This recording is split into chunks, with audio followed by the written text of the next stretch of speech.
we're going to be talking about today is a really common question that I get, which is how I manage my time right now in my business where I am, just to show, hey, what do you do right now? And the progression of how I managed my time when I started my business and through all the different phases of building my business, because there's so much to do. Like we were talking about yesterday, how do you know what to do when? And so that's what I'm going to talk about today. And I'm going to share a little bit about how I managed my time throughout my business over the last 5-6 years. And then I'm also going to share some different other examples as well, because there are a few different ways to build your business. You don't need to build it exactly the way that I did. And to be honest, for most people, I wouldn't recommend it. You don't need to work so hard because you have to make 6 figures in 4 months or you have to break 7 figures in a year. And I didn't have to either. I completely get that. But I also I was 5-6 years younger. I didn't have kids. I still don't have kids. And it was just, I was all in because I had this really big idea for what I wanted to share with the world. And so I worked at it, right? And so I want to caveat that, so I'm going to share all of this. And before we do, I saw a question yesterday from Silky, so shout out to Silky, asking about, well, when you do your non-negotiables, like we talked about yesterday, do you do your non-negotiables on holidays as well? And the answer is it depends. Most of the time, no. And the reason for that is especially during like Christmas or some other special holidays or often the weekends, I do take that time off. Now, I didn't in, I would say, the first year or so of my business because I had all of these big things that I wanted to do. And especially when I was in my job as well, it was just really tough to, have the perfect, okay, I'm going to take the weekend off. And what time was I going to have to work on my business, right? And so in the first year, I would say I just worked as much as possible. But then after that, I started getting into a more balanced pace, if you will, where I would work really hard during the weekday, but I would start taking the weekends off just to recharge and be a normal human being. So I did want to answer that question because I saw that come up. Let's talk about the different phases and what you should, or not should, but what I was doing at each phase and what I really recommend you think through depending on where you are in your business. So something that we need to keep in mind, given what I'm about to share, is my background, right? I come from a varied background, which was really helpful when I was building my first online business. I have experience co-founding a tech startup. I also come from an engineering background, where when it comes time to work on technical projects, there's a really common idea to work in sprints, where you work in a really focused manner for maybe a week or 2 weeks or something like that. And you get a very focused, specific amount of things done within a certain scope. And with that really influenced the way I thought about my business, and I still think about my business and teach about building it. So you're going to recognize what I'm talking about in just a second with that context. So when I think about the different phases of a business, right, this is what it really breaks down to at a high level. You've got the seed round or the seed phase, where you are just starting out and basically figuring out, okay, who is willing to pay me? What can I actually do to make this into a real business? And often when you're raising a seed round of funding in venture capital, that's what the seed round is for. There's some differences there, but we don't need to go into that. The next phase is, I like to think about it, the startup phase, where you are really focused on marketing, on sales, on growth, and maybe getting a first version of your product out, like the minimum viable product, right? MVP. So you're doing that, you're hustling. And then what you're slowly moving into from the startup phase is the growth phase, where, okay, you're moving towards consistent income for your business, where it's you're starting to stabilize, you're starting to get some word of mouth, you're starting to build a little bit of a brand reputation. And so you're shifting into, okay, let me do get the consistent income. And at this phase, when you are building your business while working a job and wanting to go from employed entrepreneur, around that phase is when I recommend most people building an online coaching or course business to shift from being an employee to going full-time to being an entrepreneur, because you've got that consistent income to back it up. Then after growth phase is scale phase. And that is just, hey, you've got the systems, you've got the product, you've really validated your offer, your product, testimonials, you know how to sell, you know how to market, you know how to deliver. All of those things are in place, and you've got some sort of systems for that. It doesn't have to be perfect, but with that, you can scale those systems, scale those processes to really get your business where you want it to go, whether that's multiple six, seven figures, around that place. Now, the final place is what I call maturity, where you are just continuing to grow your market share, starting to become more and more of a market leader, and really starting to have that reputation where someone is thinking about your product. Maybe they go and look at your testimonials page, they see there are a lot, they talk to someone who has shared a testimonial for you, or people who have taken your coaching or your courses, and there's that, hey, all right, this person has a lot of street cred, basically.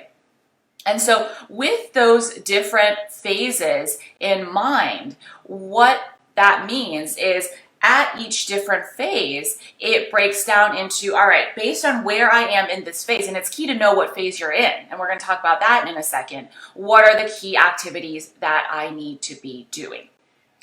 And so let me first share some of my own examples, and then we'll talk about some other examples. So with the seed phase, I mean, this is pretty much the same for everyone. What you're doing is you're not working on your website. You are not trying to build a fancy email funnel.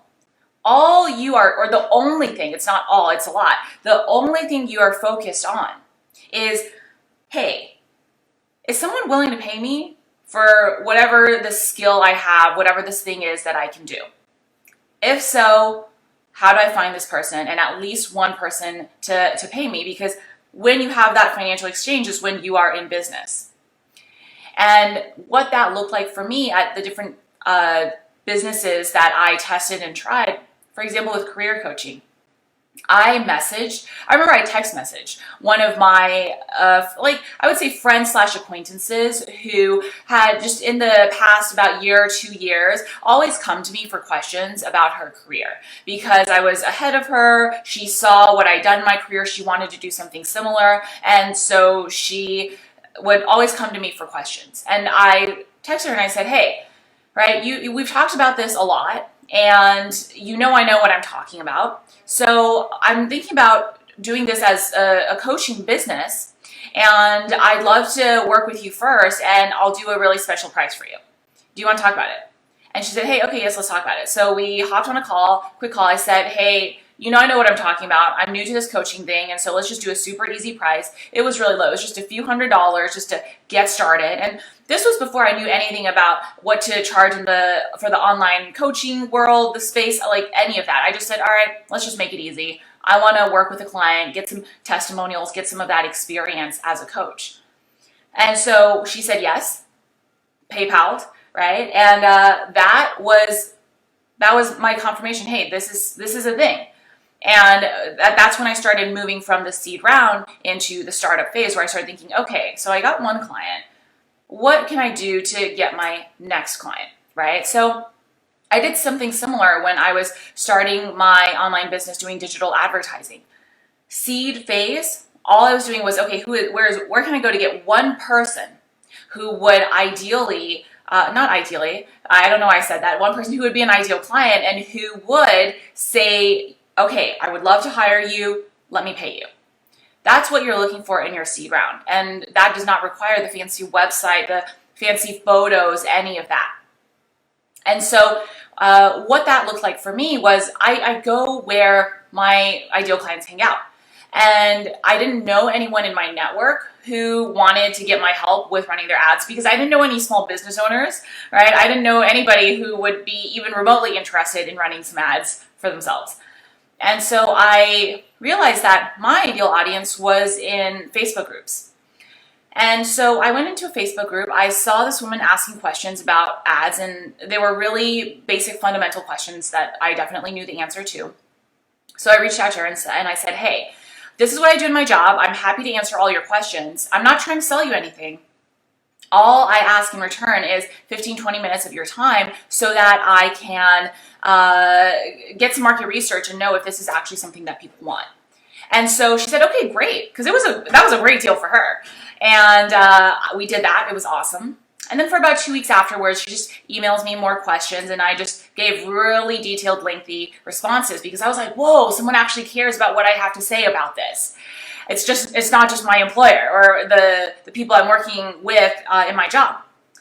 And so I did that. And then one day she emailed me, and I thought it was another question email. And she said, hey, you've given me so much incredible value over these past 2 weeks. How can I hire you? Because I know you're going to give me even more. And so that's how I got my first client for that business. So that's the seed round. Once you have that first paying client, it doesn't matter the amount. In the beginning, you are not focused on, okay, how can I make the most profit possible? There's a time and a place for that. But in the beginning, what you're focused on is this something people want? Is there even a yes? When money exchanges hands. So if you want to make it a really easy yes for someone, don't charge, just $1, but maybe depending on what it is that you're doing, just maybe you want to just charge something that feels super easy for you to do, for you to talk about the price and for them to say yes to and move forward. Right? So that once you have that first paying client, you start moving into growth mode where you're starting to work with this client. And sometimes maybe you get 1 or 2 clients or 3 clients in the seed phase. The exact number doesn't matter so much as having at least one person say, hey, yes, let me pay you. And then with that, you are off to the next phase. And so during that seed phase, all I was doing was so in my career coaching business, right? I was texting my friends and acquaintances. Now, here's the thing. I want to make it clear. I wasn't just texting all my friends randomly and being like, hey, I'm doing career coaching. Want to hire me, right? That didn't feel really good to me. So what I did was I only reached out to the people who I knew or kind of knew who had talked to me about this before, who had asked me questions about their career, who had just talked to me before about their career or just asked me for advice or guidance on how I got in certain things in my career. So there was that interest that had been expressed. I wasn't just randomly saying, hey, do you want to hire me for this thing we've never talked about before? So I wanted to make that clear. And that's really all I was doing. Now with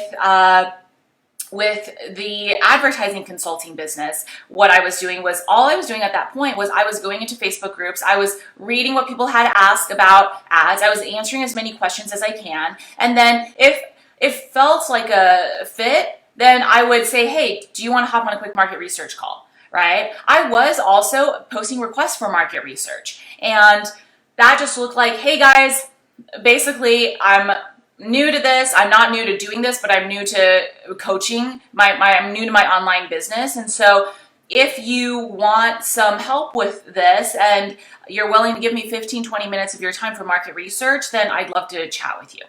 And so what that ended up doing is I spoke with a lot of people, and it just so happened that I could have gotten my first client for market research as well, but it just so happened that my first client in that business happened because I reached out to someone. And I didn't reach out to that many people because, it felt weird, right? I'm an introvert. So all of those things. And so I only reached out to 1 or 2 people who were asking really intelligent, well thought out questions. And I thought, hey, this seems like a cool person. I'll enjoy talking to them. So let me just chat with them. And so that's really all I was focused on in that first phase. Now, the next phase is the growth phase. That's when you are doing marketing, when you're doing sales, when you're starting to kind of get your product together. And remember earlier I mentioned the MVP. This is a common term, minimum viable product. Basically the most basic version of your product that is workable, that you can deliver and have a happy customer and help your customer get results without adding all the bells and whistles, because that's not the time for that yet. And so in this phase, all you're doing is really getting into all right, how do I get myself out there? How do I work on my marketing skills, my copywriting skills, my sales skills? And bring in more clients. That's what it comes down to. And when I say work on these skills, like, yes, do some learning, absolutely, but do learning as you go. So I have some clients who come to me sometimes and say, hey, I want to make sure at first I read all the good copywriting books, all the marketing, all the sales books. And I say, hey, I love this attitude. Here are some books to read, but let's be clear. This is something you do while you're doing the actual activity. Don't wait until you've read a certain number of things before you get started, because that journey will go on forever. You don't ever stop learning. And if you wait until you feel ready, that's the other side of the coin, you're never going to feel ready. Nobody ever feels ready when you start something new. And so with that, during that phase, it really comes down to knowing, okay, where is my audience? And what you're doing is getting in front of your audience. You are sharing your content, your value, you're showcasing, hey, I know what I'm talking about. I'm the person you want to help. No, I'm the person you want to get. Basically, you want to get my help to help you do whatever it is that I help you with. And so that can look like many different things. So I'll start with myself personally. When I was building my first online business, I knew my audience was in groups. That's how I got my first client. And so I doubled down. I said, all right, let me go to where my audience is in online groups. And what I'm going to do is I'm going to answer questions people are asking about running ads. I'm going to share information every day, just one quick tip on something to do with setting up your ads, and I'm going to talk to people, right? That's all I'm going to do. And so the more I do of it, the more of a win that will be. So I wasn't trying to get too fancy and say, okay, I posted in one group and talked to one person. Now let me go and move on to the next phase of my business. In each phase, be in the phase that you're in. Right? This is a really common saying, just another version of it. It's like, don't try and be 40 before you're 40. Don't try and run before you can walk. Just another version of that. Don't try and get ahead of yourself and get ahead of the phase that you are in. And an example of that would be to say, okay, I'm in the startup phase, but I also need to prepare for the next phase of my business. So I'm going to start setting up my systems, maybe hiring a team, maybe making my website super fancy, things like that. No, you don't need to do that. Be in the phase that you are in. That's how you're going to succeed, how you're going to grow in that phase the fastest and be able to move on to the next phase. So that's the marketing piece, the sales piece, talking to as many people as possible. I would just be on Facebook Messenger and I would be on email, just whatever people wanted, whichever channel people wanted to chat with me through, Skype. And I would just talk to as many people as possible. Right? And I would make it clear, hey, I'm happy to give you free advice, but I'm also going to share if I like you and I think I can help you more, how I can do that. So let's just be clear that this is, I'm going to be doing both things, right? It's not switch and bait. It's not like I'm trying to trick you into buying from me. It's not like I'm trying to beg you to buy from me. I'm very clear. I'm going to give amazing free value, and because I know nobody knows me right now. So I'm here to show you that I know what I'm talking about. But also, if I know I can help you more, I'm going to share that as well. And so I was very upfront about that.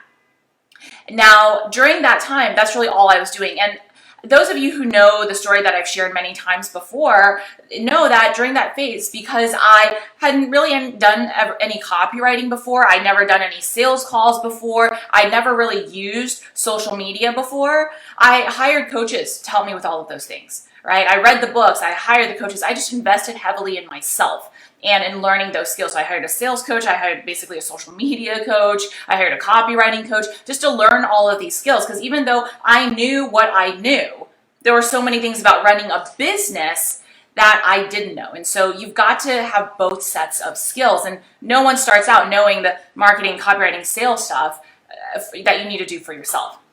And so I was in it. I was learning, I was improving as I went along. And so the only thing I was doing during this phase was I was saying, hey, I'm going to be in 5, 10, 15 groups. I'm going to be testing different groups. I'm going to be finding new groups. I'm going to be talking to people every day. I'm going to be sharing at least one post in each group. I'm going to be answering comments and questions on my previous posts. I'm going to be doing a quick search in the group for people asking for questions about ads, and I'm going to answer those, and I'm going to talk to people. I'm going to message people who messaged me. I'm going to message them back. If I have sales calls, I'm going to do that.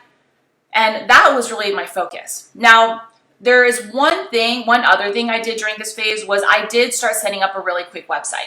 And I didn't make it fancy. I did it myself. I didn't hire a designer. I just used a really basic WordPress theme. I don't remember the theme that I used. It might not even be around anymore, but I just set up a really basic one so that people could see and hear a little bit more about me. I didn't have my website when I got my first few paying clients, but after that I said, okay, I know I'm committed to this. I obviously can see that people want this, so let me just set this up. And it was for my own kind of confidence as well, so I could direct people to something, right? And I know that's a really common feeling. So I did that, really basic, set it up. I didn't have a photo shoot or anything. I used photos that were like 10 years old at the time, and so they weren't the most professional looking, but they did the job.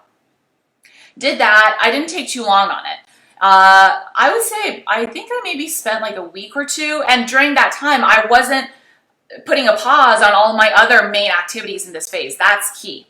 So I did that, and then the only other thing is, as I was getting clients, I was coaching them, right? So because you have to do that. You have to deliver on whatever it is that you're promising and selling. So that's all I was doing in the startup phase. And the other thing I want to note is I talked earlier about having that MVP, right? And so for me, what that looked like was I was coaching a handful of clients, and through coaching them, I was preparing for them really not gorgeously formatted, but still really good content, Google Docs, where I would type out bullets, next steps, things to do. And so through that, after working with about my first 3 or so clients, I started seeing these patterns for, all right, on the first call, we talk about this. On the second call, third call, etc., we talk about these things. And so with that, that was really my MVP, right? My minimum viable product, where I saw, all right, I'm creating these worksheets and these teachings so that there's a pattern. Every first call, second call, third call, these are the things we talk about. So that was my version of that. All right, so that's the startup phase. Those are the only things. And I want to note, there were quite a few days when in my job, I only had 30 minutes. When I would come home from work, I would be really tired. Maybe I would just procrastinate a little bit. So I really ended up sometimes only spending 30 minutes a day on my business.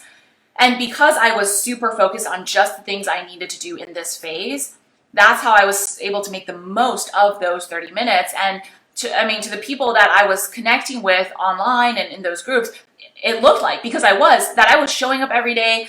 It looked like I was just even more active than I was, because every day they would see some post or some response from me. And so I stayed top of mind. So that's how you're able to do that with a relative short amount of time, which is a problem that we all have, especially in the beginning of our businesses when we're most likely handling other things like a job, right? So that's the startup phase. Elliot is saying, were you doing YouTube yet in this early phase? Heck no. Guys, this is something that's really important to note. I love that Elliot asked this question. So nowadays, you see my content everywhere. I'm on Facebook. I do daily, weekday emails pretty much. I'm on Instagram stories, YouTube, blogging, right? Podcasts. I write for Business Insider. All of these things, the only thing I started out with was one platform, Facebook.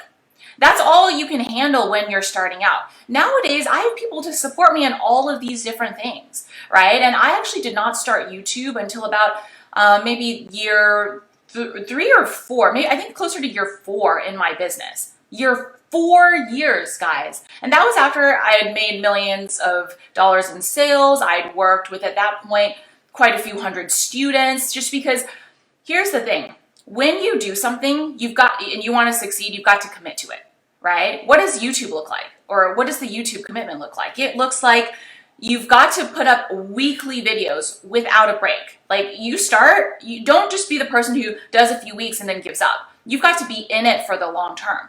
That means you've got to put out quality weekly videos and everything that comes with it. Maybe you're going to do video editing.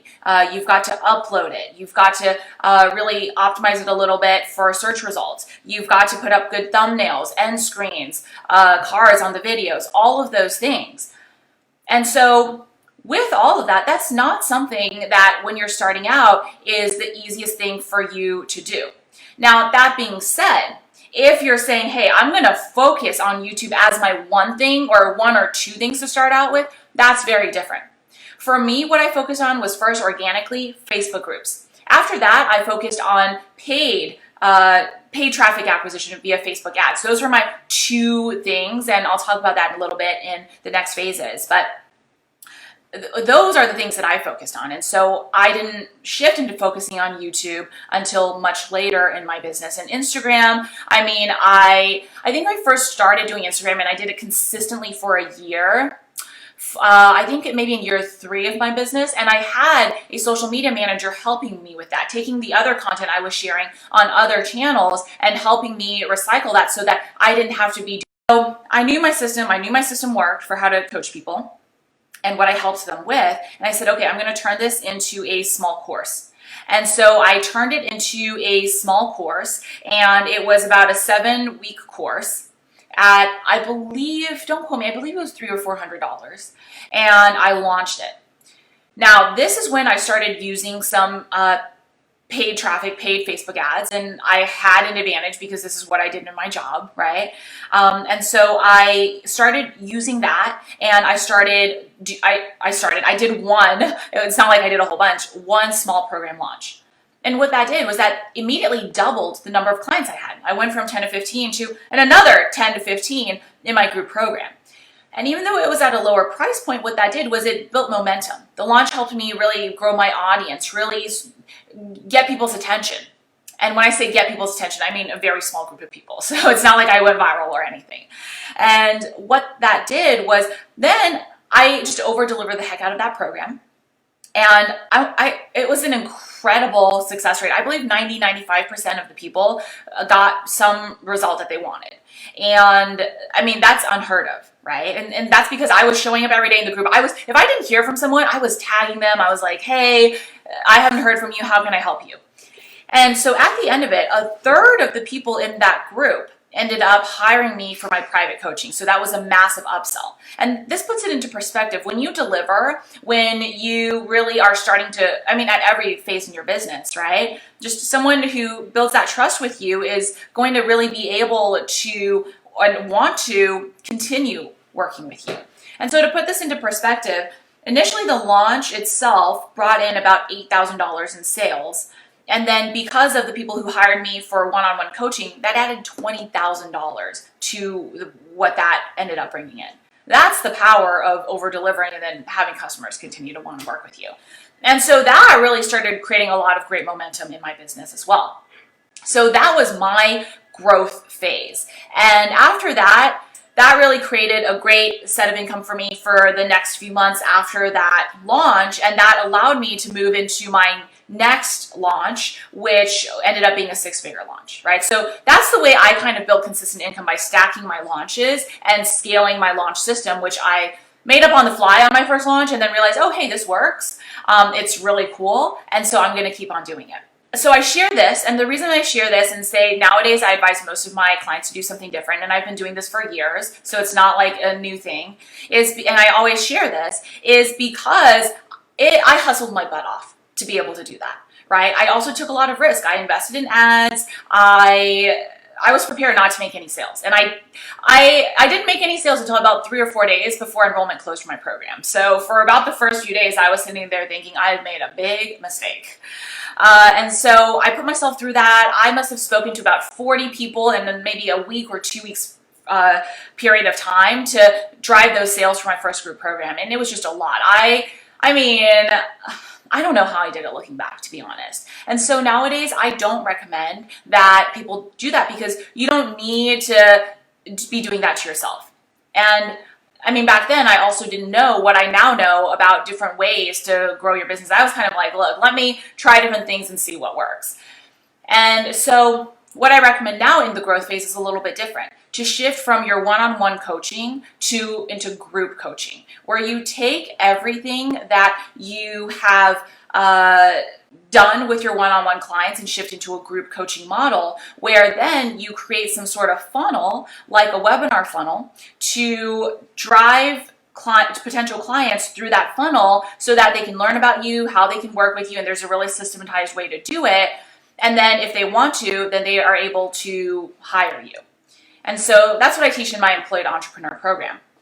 And when it comes to transitioning from one-on-one coaching to group coaching, That's what I talked about in one of, I think, my last live stream or last video in the How to Be a Great Coach series. So you guys already saw that. And so that's the growth phase. That's the difference between what I did and what I now recommend my clients do. And this phase, I mean, there's so much potential.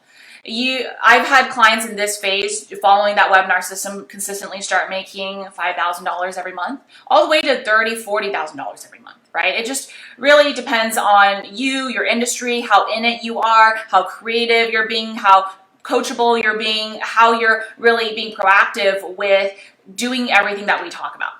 And so that was the growth phase. Now let's talk about the scale phase. Now, again, I'm going to share what I did, and I'm also going to share different other ways to do it. So what I want you to notice is that during the startup phase, right, during the seed phase and the startup phase, I was only doing a few things. During the growth phase, what I was doing was I was basically taking the course content I had already created for my private clients, so I didn't have to create a new course. I was essentially moving into a smaller version of a group coaching program, and I was doing basically all the things that you need to do to drive a launch. I was showing up every day, doing some sort of awesome content, answering people's questions. I was testing webinars. I was running my ads. So those were the things I was focused on. And that was on top of the stuff I was doing when I was in the startup phase. So showing up every day, marketing, the sales calls, all of those things. So that just added another layer. And at this point, I was working even more than I was doing in the startup phase. But the thing is, you know how when you first start something, it takes you longer to get into it because it's new, you have to learn all of these things, but the better you get at it, the more you enjoy it, the more you want to spend time on it. That's what was happening. Like, I was seeing momentum, I was talking to people, so it was more fun for me to spend time working on my business, and it felt more natural. I didn't have to force myself to sit down and spend 30 minutes on my business.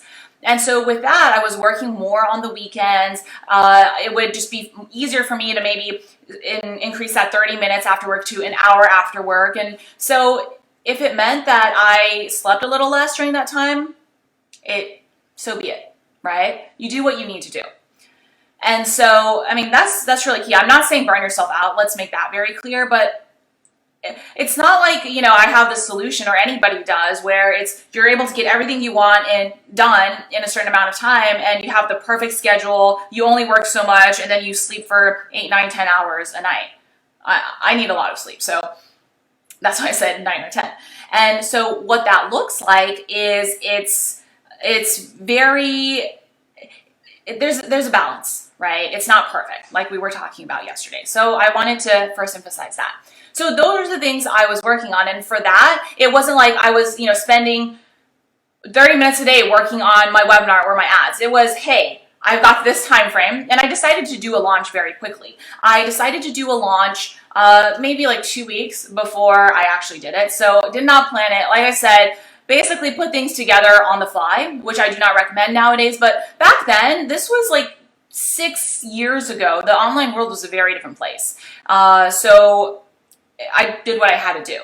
And so it was, hey, I have a webinar, let me put it together on the fly. I think I just put together my first webinar. It wasn't great. Didn't make any sales until the last day of the enrollment period. So let's just put that out there.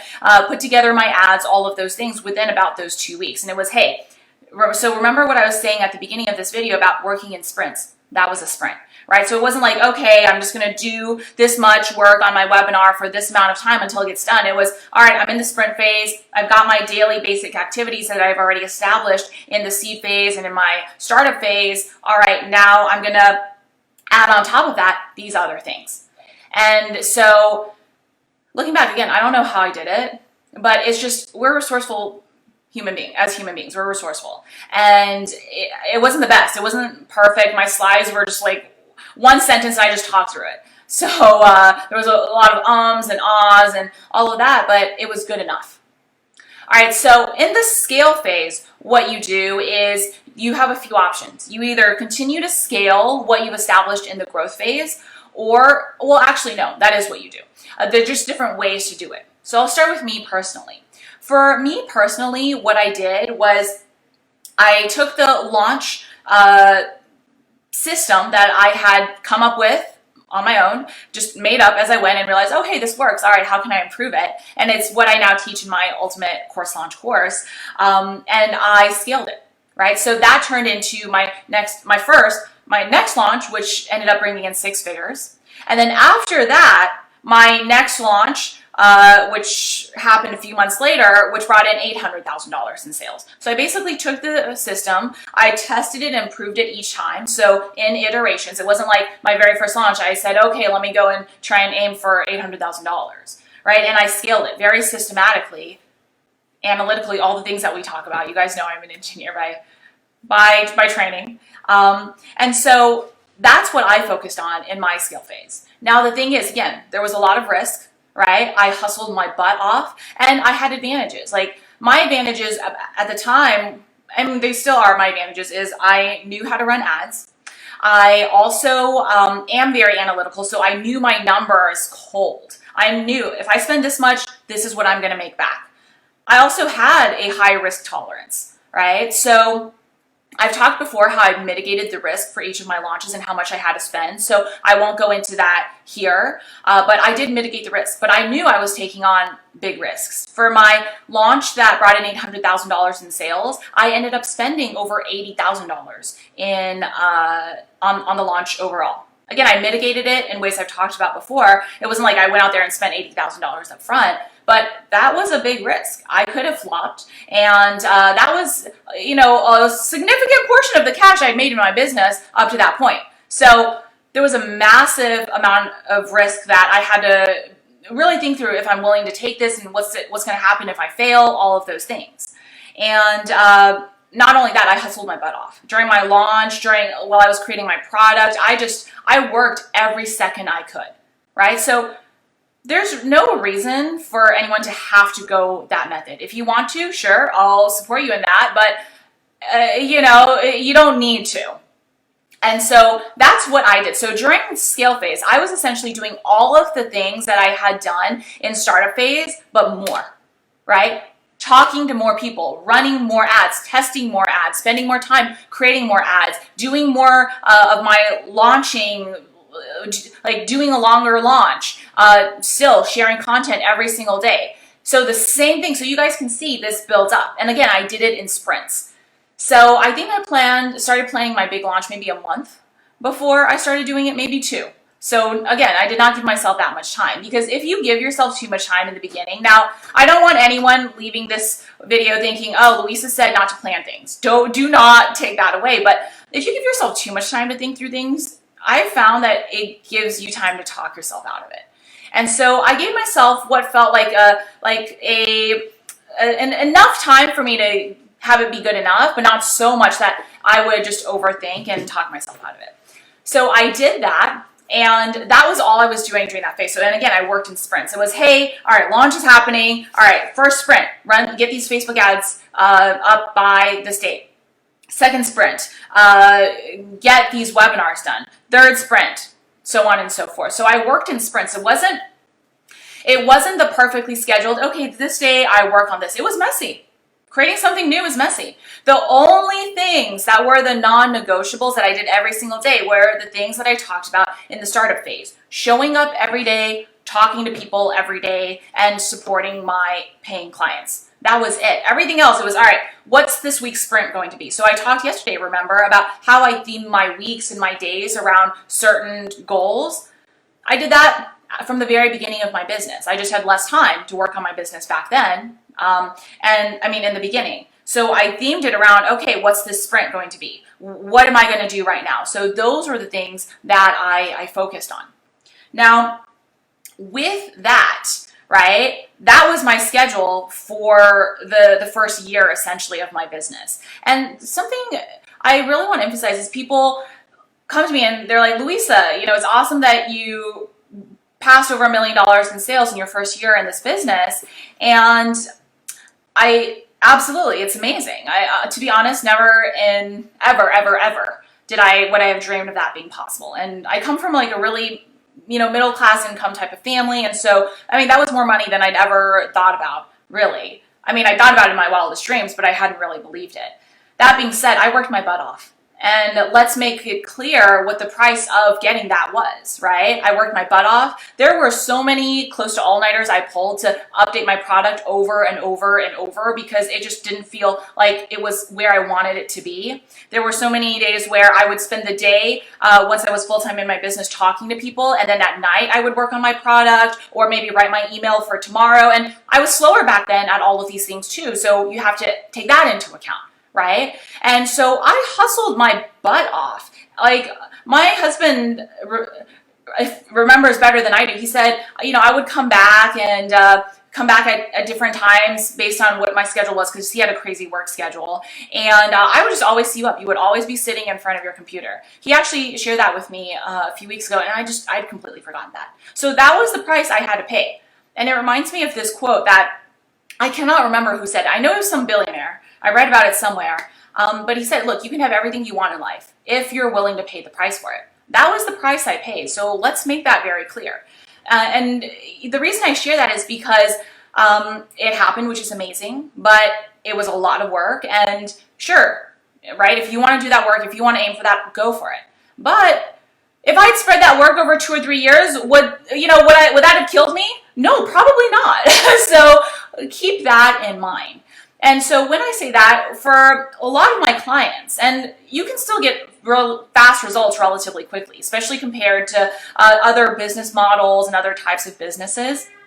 My clients were able to scale to multiple six figures within a year. They do so without the crazy launches. Maybe they do some smaller launches, right? Like my first few launches, and that gives them the boost that I talked about earlier. But they're working on, hey, how do I scale my group coaching program? Depending on the business model they want to do, but this is just an example. So they're working on, okay, I've got my funnel, I've got my systems, I've got my delivery, everything that I set up in my growth phase. How do I scale that? So that looks like, okay, how do you drive more traffic to that? Do we increase your ad spend, right? Is there anything we need to do to add more salespeople to your team? Do we need to add more program coaches to your team to help you deliver this program? How do we scale all this in a way that continues making sure that you are very profitable as a business, and also that you are continuing to deliver amazing support to your audience through having group program coaches, but also you being as involved as you want to. So those are the pieces that we look at in scale. And what that comes down to is we double down on first mastering one traffic channel. For a lot of my clients, that is Facebook ads. For some, it's a little bit different, again, depending on your skills, what your industry is, your background, a few things. But for many of my clients, it's Facebook ads. It also depends on your goals. So that's another key consideration, but it's that we master that traffic channel, we get you to a certain point, and then once you've hit an income level where you're very happy with that, of course likely you want to go higher, but if you're really happy with that, then what we do is we move you into the final phase of maturity. Now, maturity is a relative word, right? Companies like Microsoft and Apple are mature, so I'm not saying we move you into being the multi-billion dollar leader of your industry. But what we move you into is having those markers that establish you as a leader, setting you up for a long-term success in leadership. So that looks like adding other traffic sources. How do we consistently have you creating content and engaging with your audience and showing up in the way that a leader in your industry would do, the way that you want to be? How do we really continue to make sure that what you're delivering is just top-notch and best in class? And how do we make sure that you're setting up a real business with the systems, the team, the processes, all of that's going to stay steady and be robust and scalable at multiple seven figures, and possibly beyond.